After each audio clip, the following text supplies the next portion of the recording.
Welcome to the Deep Dive. Today, we're taking you back, way back actually, to a time that, believe it or not, probably shaped your world more than almost any other period since. We're talking about the Renaissance and the early modern era. Roughly 1500 to 1660, give or take. Right. And you often see it presented, in museums or documentaries as this very calm, beautiful time. Lots of amazing art, Michelangelo, philosophical chats. Which honestly misses the core of it, that aesthetic view. Yeah. It's nice, but it papers over the reality. This wasn't some peaceful glide into modernity. Yeah. No, this was, well, frankly, it was the violent, brilliant, and often terrifying dawn of the modern way of thinking.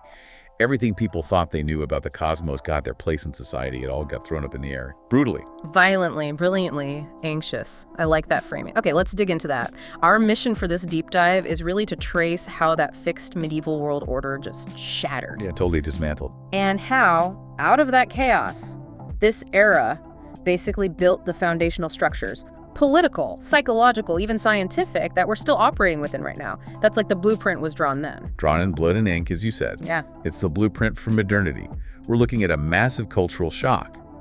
The medieval world, it had this kind of unified structure, right? Held together by the church, the feudal system. A single tapestry, you could say. Exactly. And that tapestry got shredded systematically by, well, I see three main drivers all hitting at once. Game-changing technology, a rediscovery of old ideas that felt radically new, and global trade that didn't just redraw the map. It redrew reality itself. Precisely. Expanded the very definition of what was real and possible. Okay, let's start with that rupture. That moment, things really started to crack open. You mentioned medieval authority was like this solid block. Yeah, a unified front, more or less. And got hit by this triple threat almost all at the same time in the mid to late 1400s. And the key thing linking these threats, they all undermined the established authorities, primarily the church, but also the reliance on ancient texts as filtered through the church. Okay, threat number one. You said it was intellectual, but sparked by geopolitics. That's right. The fall of Constantinople in 1453. When the Ottomans took the city, Greek scholars fled westward. And they didn't just bring themselves, they brought manuscripts, priceless classical texts. Stuff Europe hadn't seen or hadn't seen in the original. Exactly, original source material. Think Plato, Aristotle. For centuries, the West had mostly read them through, let's say, layers of interpretation. Church filters, sometimes spotty translations via Arabic scholars. Now, boom, you have scholars in Italy reading the original Greek. Add fontes to the sources. That was the mantra. And that must have been unsettling, to realize the official version might be off. Unsettling, putting it mildly. It was revolutionary. It basically empowered scholars. Hey, maybe my reading, my understanding of the Greek is more accurate than what the institution has been telling us. That's spark. That's humanism starting to catch fire, trusting human reason and skill over received dogma. Okay, so you've got this surge in demand for these old but new texts. Scribes copying by hand couldn't keep up, right? Which leads perfectly to the second shock. The big one. Structurally, maybe the biggest. The printing press. Yeah. Gutenberg, around 1440. We hear about it all the time, but the scale, it's hard to grasp. It really is. It wasn't just about making more copies faster. It standardized information. But more profoundly, it shifted how people processed information. Medieval culture was largely auditory. Listening to sermons, town criers. Right. Communal listening. The press made reading a private, individual act.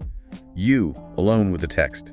You become the interpreter, your own authority, in a way. And the numbers are just wild. Millions of books across Europe by 1500. Millions. But it's not just the volume. I always argue it was the industrialization of argument. Industrialization of argument. Explain that. Think about it. The press made spreading controversial ideas, polemics, incredibly fast and cheap. Look at Martin Luther, his 95 Theses. That was meant for a local academic debate. Right, tacked to a church door. But printers saw an opportunity. They grabbed it, printed it, distributed it like wildfire. Suddenly, this obscure German monk's complaints are fueling a massive crisis across Europe in months. It accelerated everything. Polarization went into overdrive. Okay, I see the parallel with today's internet, the speed of information. But someone might say, well, back then the arguments were about God, salvation, eternal stakes. Today, isn't a lot of online stuff more trivial? Does that change the impact? That's a really important point. The content definitely had higher stakes, which arguably made the fallout, the violence, much worse. Salvation is a powerful motivator. But the mechanism of institutional response, it's eerily similar.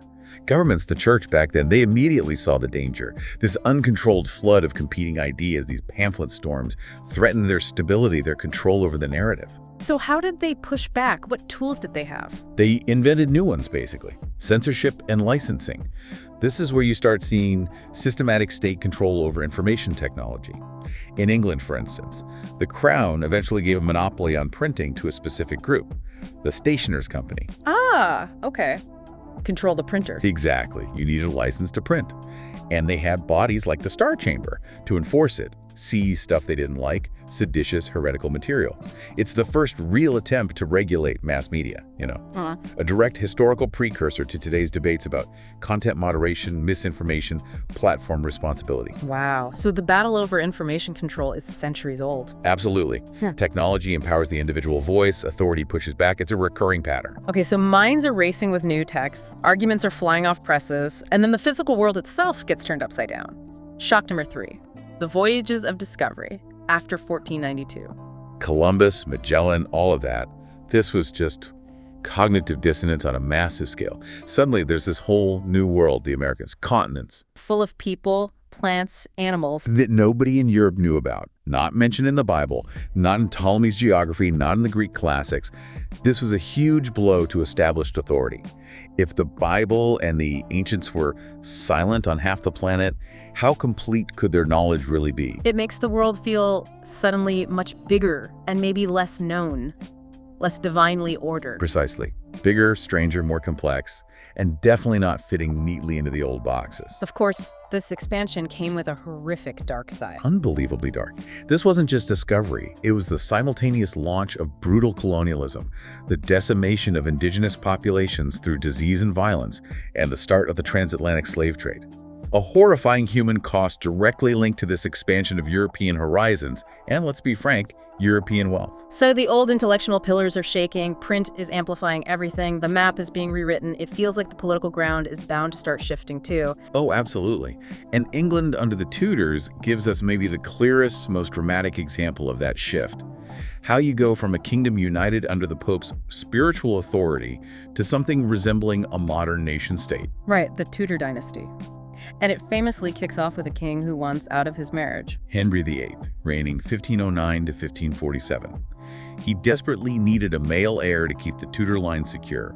The Pope wouldn't grant him an annulment, so Henry's response wasn't really about theology. It was pure politics. Power. Exactly. The English Reformation wasn't driven by popular religious fervor initially, it was an act of state. The Act of Supremacy declared the king, not the Pope, the supreme head of the church in England, a massive power grab. And the consequences went far beyond who the head of the church was. Far beyond. He dissolved the monasteries, seizing enormous amounts of land and wealth. This fundamentally reshaped English society. It created huge opportunities for wealth and power outside the old feudal nobility, benefiting that rising merchant class we talked about. The urban middling sorts. Them, exactly. But the flip side was centuries of brutal sectarian conflict. England's political identity became defined by this split, Protestant versus Catholic. And later, even fights between different kinds of Protestants. It just unleashed division. Which brings us to his daughter, Elizabeth I. She reigned for a long time, 1558 to 1603, managed to hold things together somehow. She was a master politician, navigating treacherous waters. But the key moment for forging a truly English national identity, separate from continental Catholicism, was the defeat of the Spanish Armada in 1588. Spain being the great Catholic superpower. Right, and when the English fleet, aided by storms the Protestant wind, they call it, defeated this supposedly invincible armada, it was interpreted immediately as divine proof. God was on England's side. That was the narrative. It wasn't just a naval victory, it was God endorsing England's Protestant path, its independence. It cemented this powerful sense of English exceptionalism, this chosen people identity that lasted for centuries. But even under Elizabeth, the underlying tensions didn't just vanish. Between the Crown, Parliament, Catholics, Puritans. No, they simmered. And they boiled over under the Stuarts, who followed Elizabeth, starting dramatically with the gunpowder plot in 1605. Guy Fawkes Night. Still celebrated, sort of. Exactly. That failed plot by Catholic conspirators to blow up Parliament and King James I. It wasn't just a failed coup, it burned itself into the national psyche. Cemented anti-Catholicism. Deeply. It became part of English folklore, law, political paranoia. It fueled decades of suspicion between Parliament, which was being more assertively Protestant, even Puritan, and the Stuart kings, who were suspected of being too sympathetic to Catholics and definitely too keen on their own absolute power. That idea of the divine right of kings, that the monarch answers only to word. Which James I and his son Charles I clung to rigidly. And Parliament was increasingly saying, no, actually, you answer to the law and maybe to us. That fundamental clash, mixed with all the religious distrust, led straight to the English Civil Wars, 1642 to 1651, a decade of fighting. A brutal decade. And it ended with something that, just 50 years earlier, would have been utterly inconceivable. The execution of King Charles I in 1649. You really can't overstate the shockwaves from that. Killing a king was bad enough in the old order. But executing a king who explicitly ruled by divine right, that shattered the entire ideological basis of monarchy. The message being, if Parliament can try and execute God's anointed representative on earth, then ultimate authority, sovereignty, doesn't come from God directly to the king anymore. It must reside somewhere else. With Parliament, with the people. The magic was broken. Which led to that really strange period, the Commonwealth, the Republic under Oliver Cromwell. Yeah, the interregnum, 1649 to 1660. A radical experiment in republicanism, heavily influenced by Puritan ideas. Ultimately, it failed. It was pretty austere, pretty unpopular. So the monarchy came back in 1660. It did. Charles II was restored. But, and this is crucial, the monarchy that came back was fundamentally weaker. The idea of absolute divine right was dead in the water. The power struggle continued, of course, but Parliament had shown its teeth. And this was all formalized later, right? With the Glorious Revolution. Exactly. 1688, the Glorious Revolution and the Bill of Rights basically put the final stamp on it. Parliament invites a new monarch, William III, and lays down the rules. The king rules with Parliament, subject to the law. The supremacy of Parliament was established. So looking back at this whole century of crisis in England, civil war, regicide, revolution, what's the direct line to our modern world? The line is direct. This is the crucible where modern constitutional government was forged. Thinkers who lived through this trauma, Hobbes, watching the chaos, and especially John Locke, writing in its aftermath, they were grappling with the fundamental questions. Where does political legitimacy come from if not God? How do you prevent tyranny? How do you secure rights? Natural rights. The social contract. Exactly. Their answers, especially Locke's ideas about natural rights to life, liberty, and property, and government by consent, these became the bedrock of the Enlightenment. And the American founding fathers, they weren't inventing things from scratch. They were deeply immersed in these 17th century English debates. They were trying to build a system that solved the problems laid bare by the English Civil War. And while England was going through its internal turmoil, something major was happening continent-wide too, related to all this religious conflict. Yes, absolutely crucial context. The Peace of Westphalia in 1648, this series of treaties ended the absolutely horrific 30 Years' War. Which was largely fueled by Catholic versus Protestant conflict across the Holy Roman Empire. Massively destructive. What Westphalia did was essentially codify the idea of the modern nation-state system. It established the principle of state sovereignty, meaning each state, within its defined borders, was sovereign. Rulers could determine their state's own internal affairs, including its official religion, without outside interference. Cujus regio, eius religio, whose realm his religion was sort of accepted reluctantly. It marks the end of the medieval idea of a universal Christian empire under pope or emperor. And the beginning of the system of independent competing states we still basically have today. Exactly. Based on secular political authority within defined territories, born really out of sheer exhaustion with religious warfare. Okay, so the political map is being redrawn. Authority is shifting from God to the state, or maybe parliament. But you mentioned something else happening, maybe even more profound, happening inside people's heads. Yes. I think this is arguably the deepest legacy for us personally today. It's the decline of the collective medieval mindset and the often terrifying rise of the individual. What do you mean by collective mindset? In the Middle Ages, your identity was largely defined by your group. You were a member of this parish, that guild, this feudal estate. Your duties, your place, were mostly fixed and inherited. Your sense of self was deeply embedded in these collective structures. And that started to change. How? It started, intellectually at least, with that humanist revolution we touched on. Reading those classical texts, it wasn't just about ancient history. It celebrated human potential, human reason, achievement in this world, not just focusing on the afterlife. The ideal wasn't just the saint anymore. No. The ideal shifted towards, especially in Italy, civic humanism, using your classical education, rhetoric, history, moral philosophy to be an active, virtuous citizen. And this fostered the ideal of the multi-talented Renaissance man. Think Leonardo da Vinci, Leon Battista Alberti, masters of art, science, architecture, writing. Excelling in multiple fields became the goal. Right. And psychologically, this created pressure towards self-fashioning. Your identity wasn't just given, it was something you had to consciously cultivate, shape, present to the world. You had to perform your competence, your virtue, this idea of an autonomous, self-aware, strategic individual that's becoming central. So humanism gives us the sort of accomplished worldly self. But you also mentioned an anxious self. Where does that come from? That comes crashing in with the Protestant Reformation. If humanism reshaped the secular self, the Reformation reshaped the spiritual self profoundly, and yes, often anxiously. How did Luther and Calvin manage that?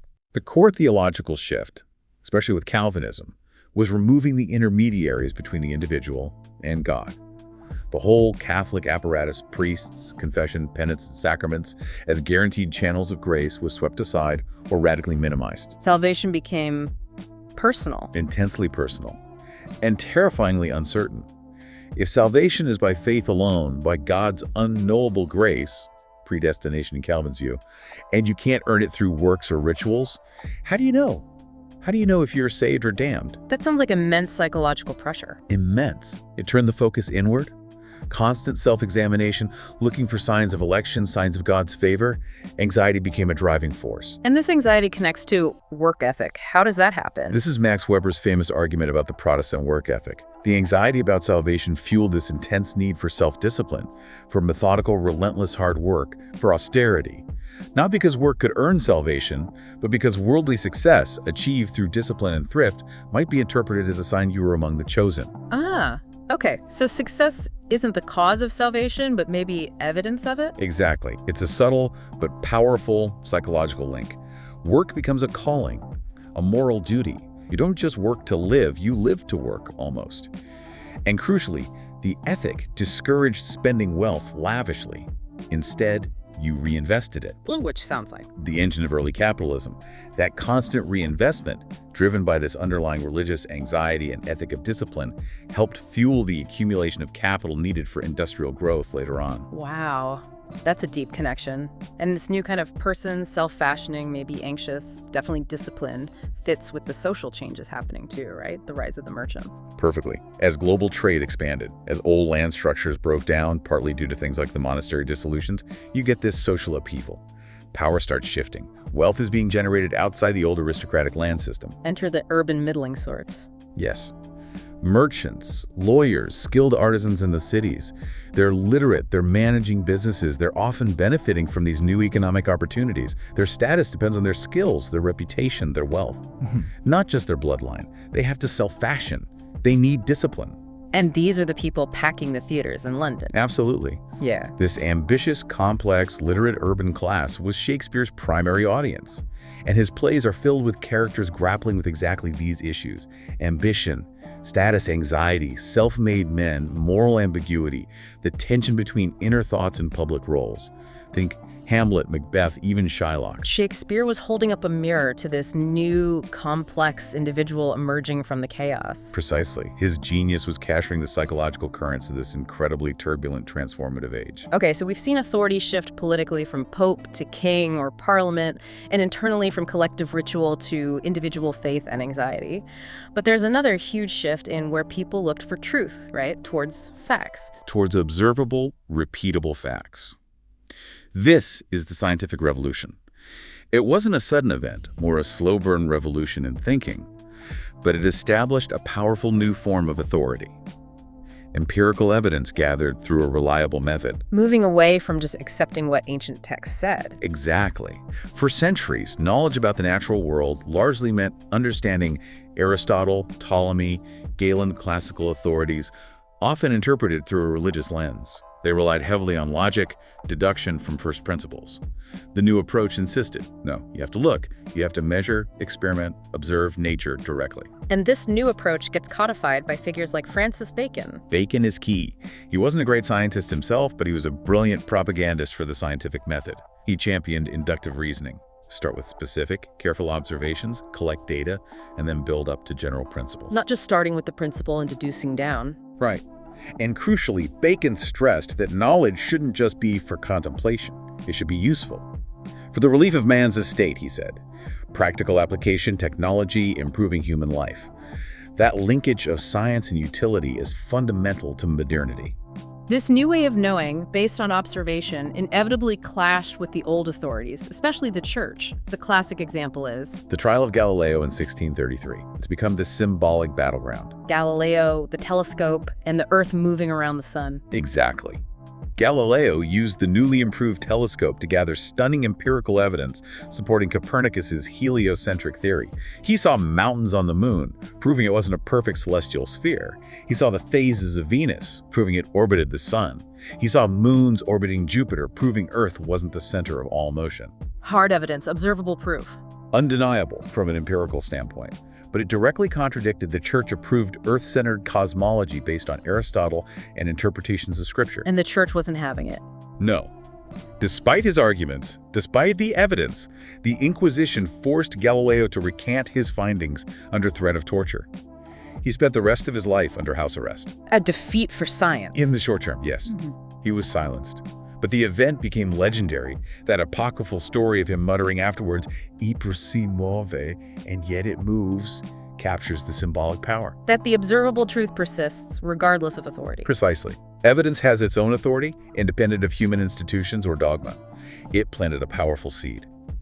Scientific truth, based on reproducible observation, could challenge and ultimately maybe even supersede religious or political decree. We talked about how the printing press revolutionized politics and religion.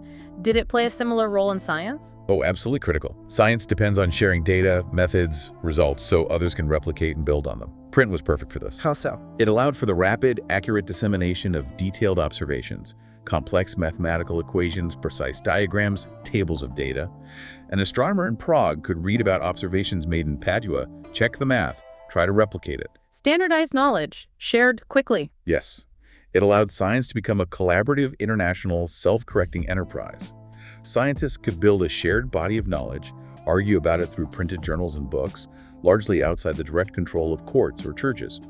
The rise of scientific societies, like the Royal Society in London, was facilitated by this print network. It helped solidify science as its own distinct institution with its own rules for establishing truth. So we've painted this picture of radical change, political, psychological, scientific, but it's crucial we don't oversimplify, right? We need to bust some myths, like the idea that the Middle Ages were just dark. Absolutely, that whole Dark Ages label. It's basically Renaissance marketing. Humanist scholars wanted to make their own era look like a brilliant rebirth, so they painted the preceding centuries as ignorant and barbaric. But medieval thought was complex. Incredibly sophisticated in many ways. And this shift to the modern wasn't like flipping a switch. It was slow, messy, uneven. There was huge continuity alongside the changes. And this era, despite the celebration of human reason, had some incredibly dark shadows. You mentioned violence. Extreme violence was commonplace. Public executions were popular entertainment. And alongside the rise of humanism and science, you have the peak of the witch trials. Right. That seems like such a contradiction. It is. But the intense religious anxieties stirred up by the Reformation, combined with social stress, economic hardship, maybe even climate shifts like the Little Ice Age causing crop failures. It created this fertile ground for scapegoating. And women bore the brunt of it. Overwhelmingly. Hundreds of thousands across Europe, mostly women, accused of witchcraft, tortured into confessions, executed. It's a chilling reminder that the age of reason was simultaneously an age of intense superstition and brutality. And the large-scale violence wasn't just internal paranoia. We mentioned the 30 Years' War. Catastrophic. It devastated Central Europe from 1618 to 1648, primarily fought over religious and political control within the Holy Roman Empire, but it drew in powers from across the continent. The scale of death was immense. Unimaginable. Some estimates suggest populations in parts of Germany dropped by 30, 40, even 50% due to combat, famine, disease. The sheer horror and exhaustion from that war is what ultimately forced the political compromise of the Peace of Westphalia. The modern state system wasn't born from ideals alone. It was born from the necessity of stopping the slaughter over religion. Okay, another layer of complexity. This Renaissance didn't look the same everywhere, did it? There were distinct cultural variations. Absolutely not uniform. The Italian Renaissance, particularly in places like Florence, Rome, Venice, funded by wealthy merchant families like the Medici, was heavily focused on visual arts, sculpture, architecture, rediscovering classical forms, and that civic humanism ideal we discussed. Very aesthetic, very philosophical, often quite secular in its focus. And contrast that with the North. The Northern Renaissance, Germany, the Low Countries, England, while also interested in classics, had a much stronger connection to religious reform. There was more focus on textual analysis, especially of the Bible, which fed directly into the Reformation. Print culture was arguably even more central. And the art, think Dürer or Holbein or Bruegel, often had this intense detail, realism, sometimes more critical or moralizing edge. Different priorities, different flavors. Definitely. And we also have to remember the global context. This European rebirth didn't happen in a vacuum. It relied heavily on knowledge preserved and developed outside Europe. You mentioned Greek texts coming via Constantinople. Yes, and also centuries of Islamic scholarship in mathematics, astronomy, medicine, philosophy. They didn't just preserve Greek texts, they built upon them significantly. Technologies like papermaking, the compass, crucial mathematical concepts like algebra, much of this came into Europe through contact with the Islamic world in Byzantium. It wasn't just Europe discovering itself, it was Europe reintegrating knowledge from a wider world. All this complexity means historians still argue about it, right? These historiographical quarrels. Oh, constantly. It's a lively field. The classic starting point is Jacob Burckhardt, writing in 1860. His hugely influential idea, the Burckhardt thesis, basically argued that the Italian Renaissance was this radical break, the birth of the modern individual, the secular state, totally distinct from the Middle Ages. That's the sudden light idea. Pretty much. But starting in the 20th century, revisionist historians pushed back hard. People like Peter Burke or Marxists like Christopher Hill. They emphasized continuity with the late Middle Ages. They argued that maybe there wasn't one Renaissance, but many smaller Renaissances. And what did they see as the main driver, if not ideas? Often, economic and social change. The materialist view, they point to the rise of capitalism, changes in agriculture like land enclosures, the growth of trade networks, arguing that these fundamental shifts in how society produced wealth and organized itself were the real engines, and the cultural changes followed. So was it the ideas or the economy? The debate continues. Was it the superstructure or the base, in Marxist terms? Realistically, it was likely a complex interplay of both. You can't really separate them neatly, which is why we try to present both sides in this deep dive. Okay, one last point in this section, lesser-known truths. We often focus on the famous men. What about women? Their roles were hugely constrained by law and custom, obviously, but the Reformation, ironically, had an unintended consequence. Because Protestants emphasized everyone reading the Bible in their own language, it created a need for wider literacy, including for women. So literacy rates for women went up? Significantly in some areas, particularly among the middling and upper classes in Protestant regions. This didn't smash the patriarchy overnight, not by a long shot. But it did create intellectual openings. You start to see more women writing, publishing, participating in intellectual life, even if on the margins. Figures like the poet Amelia Lanier in England, or educated female rulers like Elizabeth I herself. Small seeds, but important for later developments. All right, let's bring it home. We started by saying this era, 1500, 1660, drew the blueprint for our modern world. So let's trace those lines directly. How do its structures and problems map onto our lives right now? The political and legal echoes are everywhere. Think about international relations. The cynical but often accurate insights of Machiavelli's realpolitik focusing on power, state interests, how things are rather than how they ought to be, that's still the default language of diplomacy and statecraft. Still relevant after 500 years. Depressingly so, perhaps. And the painful lessons learned from the religious wars. The need for religious toleration, for the state to be neutral in matters of conscience to avoid tearing itself apart. That struggle directly informs modern constitutional rights regarding freedom of religion, freedom of speech, the separation of church and state. Those aren't abstract ideals. They were practical solutions forged in the fire of sectarian violence. And the parallel between the printing press and our media and digital age seems unavoidable. It's almost uncanny. The sudden explosion of information, the ability for radical ideas to spread rapidly and bypass traditional gatekeepers. Leading to polarization, fragmentation of audiences into bubbles. Exactly. And then the inevitable backlash. Calls for censorship, regulation, trying to control the narrative. grappling with fake news or seditious libel, just under different names back then, were essentially living through Print Revolution 2.0, facing very similar societal dilemmas about information control and authority. Culturally, too, you mentioned modern celebrities starting here. I think so. Figures like Michelangelo or later Shakespeare. Right. They became famous across Europe by name. For their individual genius, their unique style, their persona became part of their value. It's different from the largely anonymous medieval artisan. It's the beginning of art and intellect being tied to a bankable public personality. Which connects to that idea of self-fashioning we talked about. Directly. That Renaissance imperative to cultivate your image, manage your reputation, showcase your talents to patrons.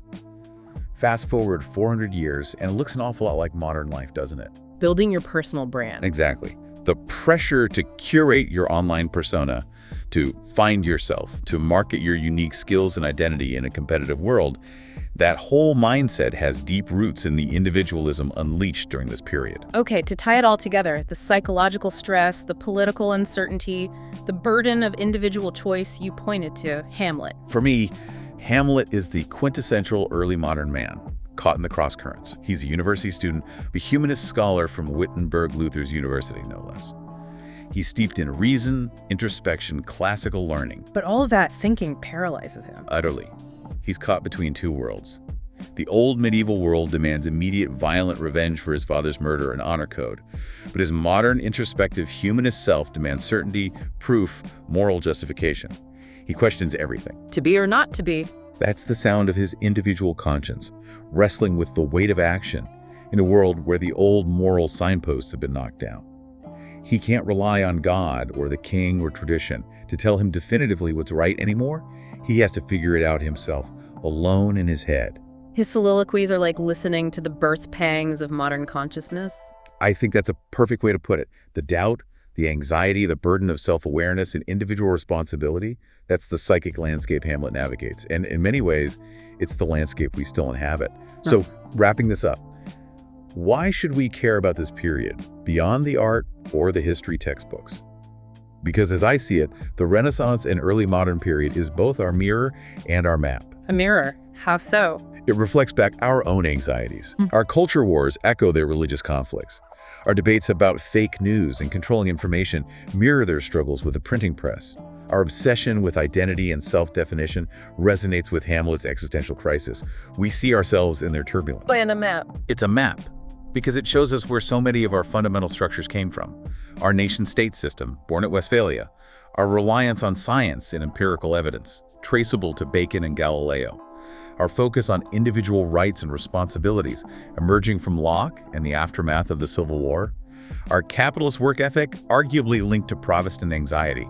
It maps the origins of the world we take for granted. You mentioned Max Weber earlier. He talked about this era starting the disenchantment of the world. Yes, that famous phrase, the slow, gradual process of replacing explanations based on magic, spirits, and divine intervention with explanations based on observable cause and effect, on scientific laws, on human agency, putting humanity rather than God at the center of understanding. Which leaves us with a huge, maybe unfinished question. Yeah, I think so.